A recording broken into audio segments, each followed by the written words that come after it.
Raebareli seat तो कम से कम 5 लाख वोटों से के अंतर से कांग्रेस इस बार जीतेगी। स्मृति ने मकान बनाया है, अमेठी का विकास नहीं हुआ। मोदी की क्या गारंटी है ये किसी को पता नहीं है। सवाल प्रधानमंत्री का नहीं है, सवाल है नरेंद्र मोदी की सरकार को हटाना। कांग्रेस जब रहेगी तभी रिजल्ट आते हैं, तो पार्टी को एकजुट तो होना पड़ेगा। जो पार्टी हुक्म दे, दरी बिछाने का काम है तो दरी बिछाएंगे।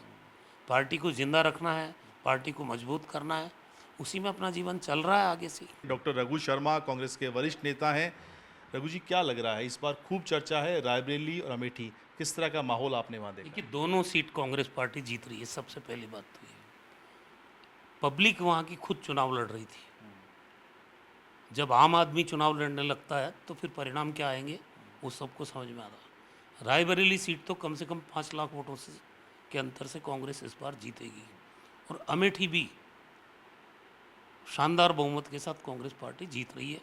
जिस तरह की फीलिंग वहाँ के लोगों की है, गांधी नेहरू परिवार के प्रति इमोशनल बॉन्डेज है वहाँ के लोगों का, और ऐसा नहीं कि किसी एक कम्युनिटी का, सारे लोगों का। और इस बार तो समाजवादी पार्टी के साथ अलायंस से हमें और ताकत मिली, लेकिन दोनों सीट कांग्रेस पार्टी जीत रही है वन वे, और रायबरेली का मार्जिन कितना भी हो सकता है, शानदार बहुमत के साथ जीतेगी। लेकिन कहा गया कि राहुल गांधी ने अमेठी छोड़ दी, वहाँ से भाग गए। लगातार मोदी भी इस बात को लेकर अटैक कर रहे हैं, क्या कहीं नुकसान होगा इस बात से? ये भारतीय जनता पार्टी इस तरह के हथकंडे अपनाती है, और ग्राउंड रियलिटी कुछ और है। मैं ज़मीन पे रह के वहाँ देख के आया हूँ, ये चर्चा ही नहीं है वहाँ किसने क्या छोड़ा है। राहुल गांधी अमेठी से चुनाव लड़े या रायबरेली से लड़े, बात एक ही है। क्या कहा राहुल जी ने अमेठी में? जितना पैसा रायबरेली के लिए आएगा उतना का उतना अमेठी के लिए आएगा। दोनों कॉन्स्टिट्यूंसी यही परिवार देखेगा। जो डेवलपमेंट वहाँ हुआ है, जो नेशनल लेवल के इंस्टीट्यूट्स वहाँ आए हैं, चाहे पेट्रोलियम का हो, चाहे मोमो कोच की फैक्ट्री हो, चाहे निफ्ट हो, चाहे अस्पताल बने हों, बड़े बड़े सड़कें बनी हों, सारा जाल तो राहुल गांधी जी के नेतृत्व में ही वहाँ तैयार हुआ है। सोनिया जी के रहते हुए वहाँ डेवलपमेंट हुआ है। तो रायबरेली की जनता इसको एहसास करती है कि ये फैमिली है तो हमारा विकास है। और कैसे कैसे लोग मिले वहाँ, राजीव जी का और सोनिया जी की शादी का कार्ड दिखाया मेरे को एक परिवार में, मैं खुद ताजुब कर गया। और वो कार्ड था इंदिरा जी के द्वारा भेजा हुआ। तो जिस पर्सनल कनेक्शन है। पर्सनल कनेक्शन है, 100 साल जिस परिवार को इस पूरे इलाके में काम करते हुए हो गया, तो मोदी जी या बीजेपी वालों की बस की नहीं है वहाँ। लेकिन स्मृति ईरानी लगातार वहाँ पर अमेठी में पिछड़ेपन का मुद्दा उठाती रही हैं। पिछली 5 साल तो बहुत एक्टिव रही, हालांकि मकान बना लिया, इस बार फिर से मैदान में है। क्या अमेठी में भी आप किसी चमत्कार की उम्मीद कर रहे हैं? अमेठी में लोग क्या कर रहे हैं, टॉक ऑफ द टाउन क्या है कि स्मृति ने मकान बनाया है, अमेठी का विकास नहीं हुआ। और जिस एरोगेंसी से वो बात करती है लोगों से, और जिस ढंग की नाराज़गी मैंने वहाँ देखी है, मुझे नहीं लगता कि स्मृति ईरानी कहीं इस चुनाव में कांग्रेस के आसपास भी आएगी। तो क्या मास्टर स्ट्रोक है किशोरीलाल को टिकट देना, क्योंकि खूब चर्चा हुई इस बात को लेकर भी, कैसे एक साधारण कार्यकर्ता को इस बार इतनी बड़ी सीट पे चुनावी मैदान में उतारा है? किशोरी लाल जी 41 साल से दोनों अमेठी और रायबरेली के इलाके में कांग्रेस के लिए काम कर रहे हैं। गांधी नेहरू परिवार के सबसे विश्वसनीय व्यक्ति हैं, तो उनकी धरातल पे पकड़ है, खुद की पकड़ है। एक एक कार्यकर्ता को वो जानते हैं, कहाँ प्लस माइनस है सब वो समझते हैं, इसलिए कोई दिक्कत वाली बात नहीं। क्या लग रहा है, पूरे अभी तक के जितने चरण हुए हैं वोटिंग के हिसाब से, प्रतिशत के हिसाब से, क्योंकि राहुल गांधी ने गारंटी दी है कि मोदी फिर से प्रधानमंत्री नहीं बन रहे हैं, लेकिन क्या आपको लगता है इंडिया गठबंधन सरकार बनाएगा इस चुनाव में, और भारत जोड़ो यात्रा और भारत जोड़ो न्याय यात्रा के बाद में राहुल गांधी का जो स्वरूप देश की जनता के सामने आया है, आमूल चून परिवर्तन है। और जिस ढंग से वो बीजेपी की धज्जियां उड़ा रहे हैं अभी, मैं समझता हूँ पहला चुनाव है पिछले 2 चुनाव के बाद में जहाँ बीजेपी बैकफुट पे है और कांग्रेस लगातार ऑफेंसिव है, और रीजनिंग के साथ ऑफेंसिव है। जो हमारा चुनावी घोषणा पत्र आया है वो घर घर तक पहुँच गया। हर महिला को ये मालूम है कि कांग्रेस सरकार में आएगी तो परिवार की सबसे बड़ी महिला को 1 लाख रुपया मिलेगा। हर नौजवान को ये घर कर गई चीज़, क्योंकि बेरोज़गारी देश की सबसे बड़ी समस्या है। तो हर व्यक्ति नौजवान को ये समझ में आ गया कि मुझे 1 साल तक अप्रेंटिसशिप योजना में 1 लाख रुपया मिलेगा। आम लोगों में ये मालूम पड़ गया है कि 400 रुपये पर डे नरेगा में मजदूरी मिलेगी। आम किसान को ये मालूम पड़ा है कि हमारे को समर्थन मूल्य अगर कोई दे सकता है, किसान का ऋण माफ़ कोई कर सकता है, तो कांग्रेस पार्टी, तो ये बहुत बड़ी जीत है कि कांग्रेस की जो गारंटी है वो ज़मीन तक पहुंची है, आम आदमी तक पहुंची है। और बीजेपी की गारंटी कुछ है ही नहीं, वो तो मोदी की गारंटी है। अब मोदी की क्या गारंटी है ये किसी को पता नहीं है। तो कांग्रेस ने जो घोषणा पत्र जारी किया अभी, उसका व्यापक असर है नीचे तक। राहुल गांधी अगर इंडिया गठबंधन की सरकार बनती है, राहुल पीएम बनेंगे?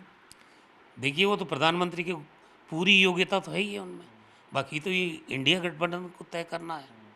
बस सवाल प्रधानमंत्री की का नहीं है, सवाल है नरेंद्र मोदी की सरकार को हटाना और एक अच्छी गवर्नमेंट बनाना जो किसानों का ख्याल रखे, नौजवानों का ख्याल रखे, जो महंगाई कम करे, जो हर दृष्टिकोण से आम आदमी के हित में काम करे।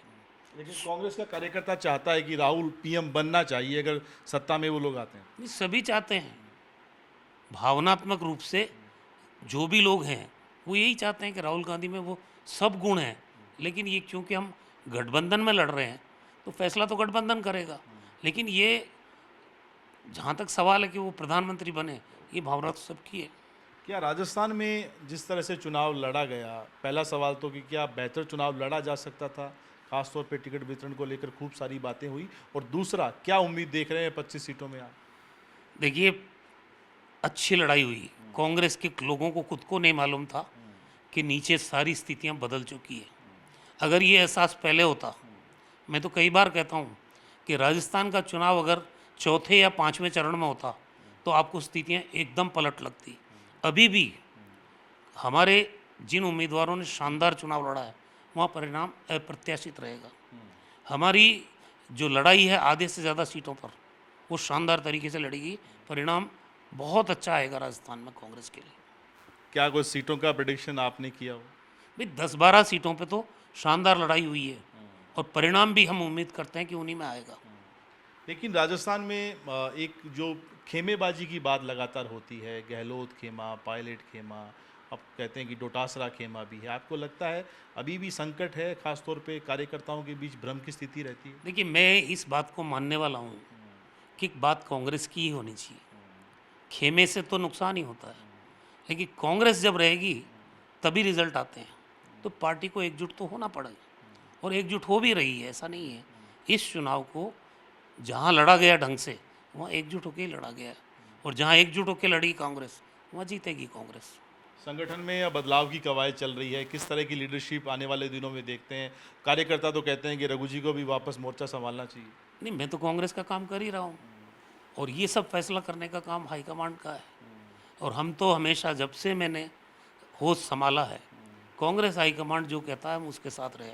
हर डिसीजन में कांग्रेस हाईकमांड के फैसले पर हम इफ बट नहीं कर सकते, हम उसके साथ खड़े रहते हैं। भजनलाल शर्मा, नए चेहरे को पार्टी ने मौका दिया, किस तरह से, क्या कार्यशैली को आपने ऑब्जर्व किया होगा?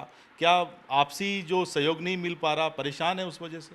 देखिए, ये भजनलाल जी नए व्यक्ति हैं और आप खुद समझते हो जर्नलिस्ट के रूप में, दिल पे हाथ रख के कह दो कि पूरी भारतीय जनता पार्टी के गले उतर रहे कि नहीं उतर रहे। खुद के अपने भरतपुर ज़िले में सिवाय एक विधायक के बाकी विधायकों ने क्या किया इस लोकसभा चुनाव में, ये आप पता करिए, जर्नलिस्ट हो आप। वसुंधरा जी दुष्यंत सिंह जी के चुनाव के अलावा कहीं गई हो तो आप मुझे वो जगह बताओ। तो सब कुछ ठीक नहीं है बीजेपी के अंदर और उसी का नतीजा आने वाले समय में बीजेपी को भुगतना पड़ेगा। किरोड़ीलाल मीणा कहते हैं कि मैं दौसा अगर हार जाऊंगा तो फिर इस्तीफा दे दूंगा, तो तैयारी पहले से हो रही है? ये भूमिका बनाई जा रही है, ये भूमिका बनाई जा रही है। इस्तीफा देने की क्या ज़रूरत है? आप जोर लगाते ना, जीतते ना उस सीट को, तो उनको मालूम है कि यहाँ खतरा है। उस खतरे को भांप के और इस तरह के बयान पहले पाल बांधते हैं ना अपने, वो पाल बांधने का काम है। तो डबल डिजिट जैसा आप कह रहे हैं सीट आएगी, तो फिर राजस्थान में बदलाव बीजेपी संगठन और सत्ता में आप देख रहे हैं? देखिए, ये बीजेपी का आंतरिक मामला है, ना तो हम इस मामले में कुछ टिप्पणी करेंगे, लेकिन कांग्रेस ने ज़बरदस्त कमबैक किया है इस लोकसभा चुनाव में।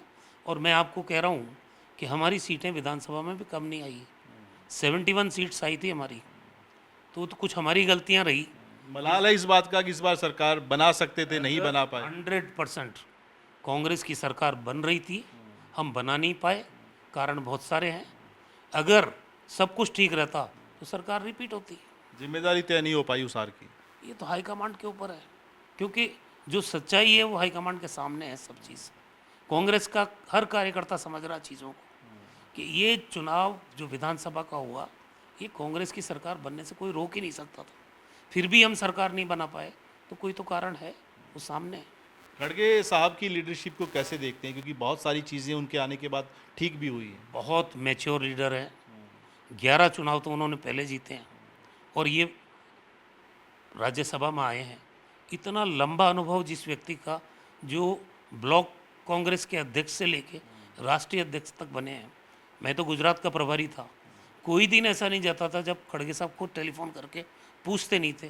कोई भी इंसिडेंट हो जाता डायरेक्शन जारी करते थे। मैं समझता हूँ कि एक कांग्रेस परंपरा के अनुभवी व्यक्तित्व हैं वो, और उनको सब मालूम है। और जिस ढंग से उन्होंने पूरे देश का दौरा किया है और जिस ढंग से उन्होंने बीजेपी को कटघरे में खड़ा किया है, तो खड़गे साहब का तो बहुत शानदार रोल है। क्रेडिट जाएगा उनको भी अगर कांग्रेस अच्छा प्रदर्शन करती है, सभी कांग्रेस के नेताओं को जाएगा, खड़गे साहब तो पार्टी के राष्ट्रीय अध्यक्ष हैं, तो जाएगा ही जाएगा उनको। क्योंकि अमूमन गांधी परिवार को क्रेडिट मिल जाता है पूरा। नहीं नहीं, ऐसा कुछ दिक्कत नहीं। गांधी परिवार हो चाहे खड़गे साहब हो, हम सब पार्टी के लोग एक ही हैं। क्रेडिट का जहाँ तक सवाल है, ये तो गांधी परिवार ने ही तो खड़गे साहब को अध्यक्ष बनाया है, तो खड़गे साहब का क्रेडिट हो चाहे गांधी परिवार का क्रेडिट, अलग अलग नहीं है।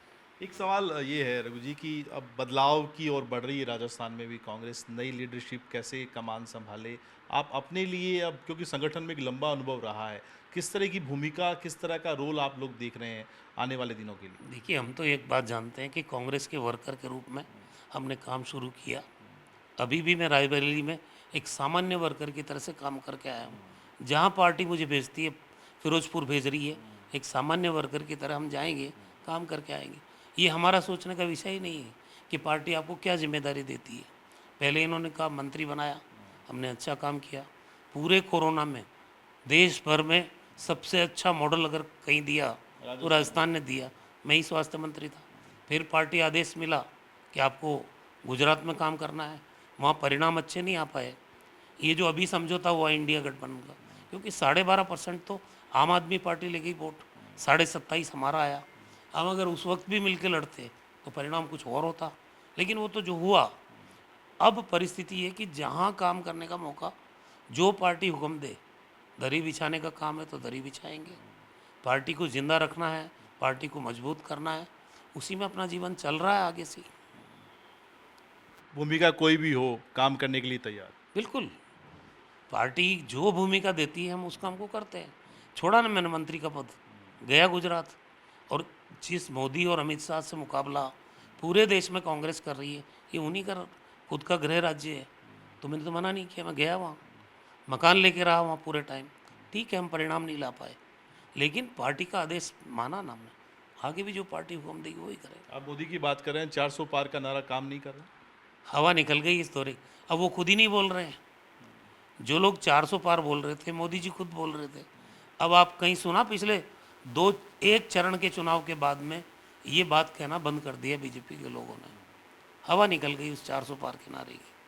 तो कांग्रेस बहुत शानदार चुनाव लड़ रही है पूरे देश पे व्यापी, और परिवर्तन भी नज़र आ रहा है जगह जगह। तो परिणाम चौंकाने वाले आएंगे इस बार। क्या प्रियंका गांधी को चुनाव नहीं लड़वाना, और जिस तरीके से वो लगातार अटैक कर रही हैं, मुद्दों के जवाब भी दे रही हैं, मुद्दे उठा भी रही हैं, ये भी एक सोची समझी रणनीति और काम कर रही है ये प्लानिंग जो इस बार हुई? देखिए, प्रियंका जी खुद डिसीजन मेकिंग हैं, तो उनको क्या करना है क्या नहीं करना है वो बेहतर समझते हैं। तो कांग्रेस पार्टी क्या रणनीति बनाती है, उस रणनीति पर काम कर रहे हैं वो लोग। बिल्कुल। रघु शर्मा राजस्थान के पूर्व चिकित्सा मंत्री और यूथ कांग्रेस के ज़माने से, जब यह प्रदेश अध्यक्ष थे, तब से लगातार संगठन के लिए काम करने वाले व्यक्ति, और पिछली बार जब कांग्रेस सत्ता में आई थी तो कैंपेन की पूरी जो कमान थी वो रघु शर्मा के पास थी। गुजरात के प्रभारी रहे और अभी रायबरेली से, अमेठी से चुनाव प्रचार करके वापस लौटे हैं। कुल मिलाकर खुद को अभी भी कार्यकर्ता मानते हैं, और कांग्रेस बेहतर कर सकती थी अगर थोड़ी प्लानिंग बेहतर होती, लेकिन उसके बावजूद उम्मीद है कि डबल डिजिट की जो बात कही जा रही है वो सीटें राजस्थान में आएगी, और राहुल गांधी की गारंटी कि मोदी पीएम नहीं बनेंगे उस पर भरोसा करते हैं और ये भी कह रहे हैं कि कार्यकर्ता चाहता है इंडिया गठबंधन की सरकार बने तो राहुल गांधी को पीएम बनना चाहिए। कैमरामैन निर्मल के साथ सुशांत पारीक, एनडीटीवी।